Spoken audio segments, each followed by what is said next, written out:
company has no money. Come here. The gangster now. Welcome back to Movie Matrix. Before we begin, make sure to like, subscribe, and turn on notifications. Now let's jump straight in.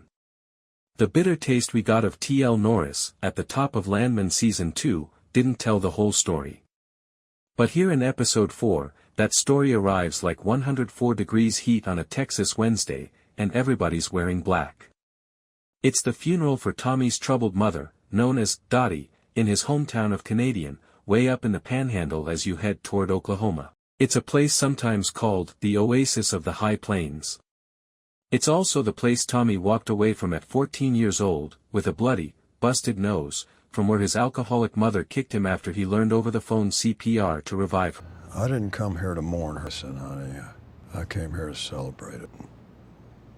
He'd spend a year in the work camps, never come home even once, which Tommy says was out of fear.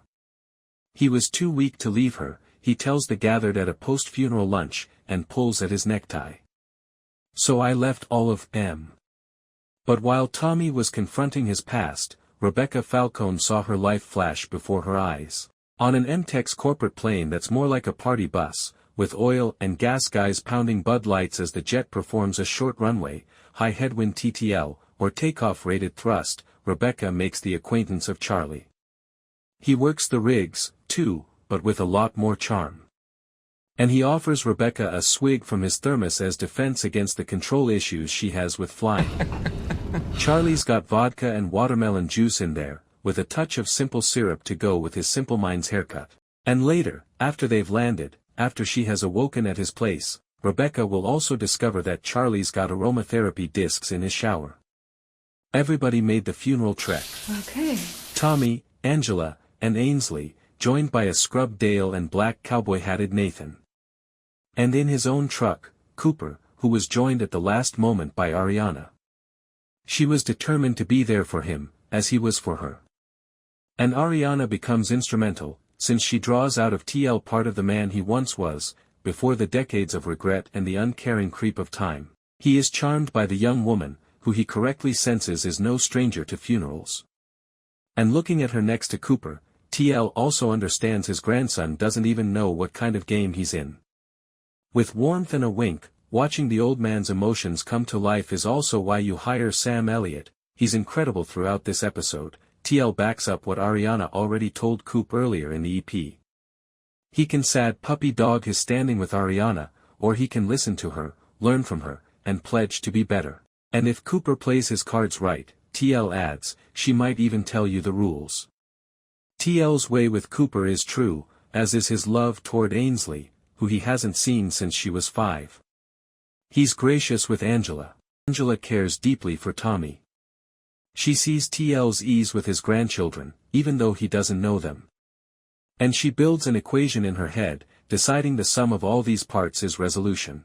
We've suggested it a couple of times this season, that the elder Norris would escape being forgotten, would avoid dying alone as the sun goes down, and it's Angela who finally makes it happen.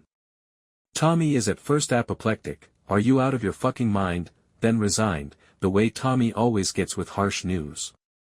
He just knocks his hat back and pivots, especially when it's about obeying his wife's wishes. TL will come to live with the Norrises in Midland, or wherever the family ends up in the MTEX executive level extravaganza.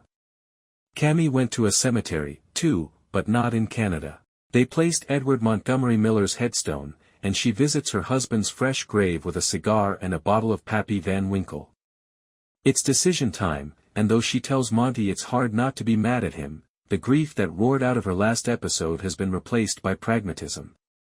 It's time to protect his legacy. Their company. Cami tells her assistant she's selling the Miller's enormous mansion, and she meets Galino for a business lunch. That business with the gas well in the Gulf. The one MTEX got sued for not drilling.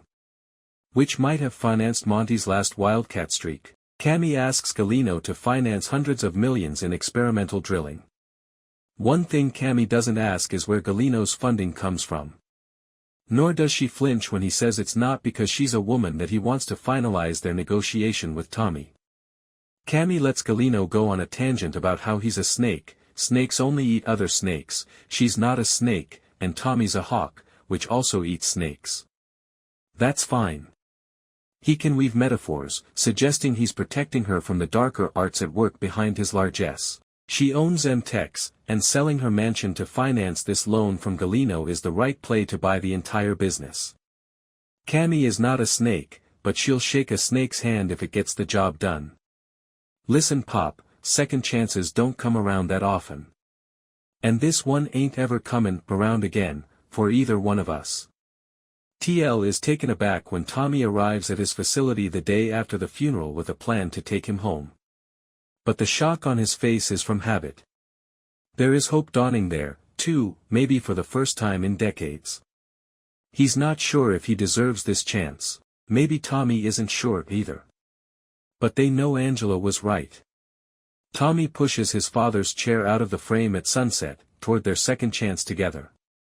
Before you go please like, subscribe, and ring the bell icon so you don't miss the next one.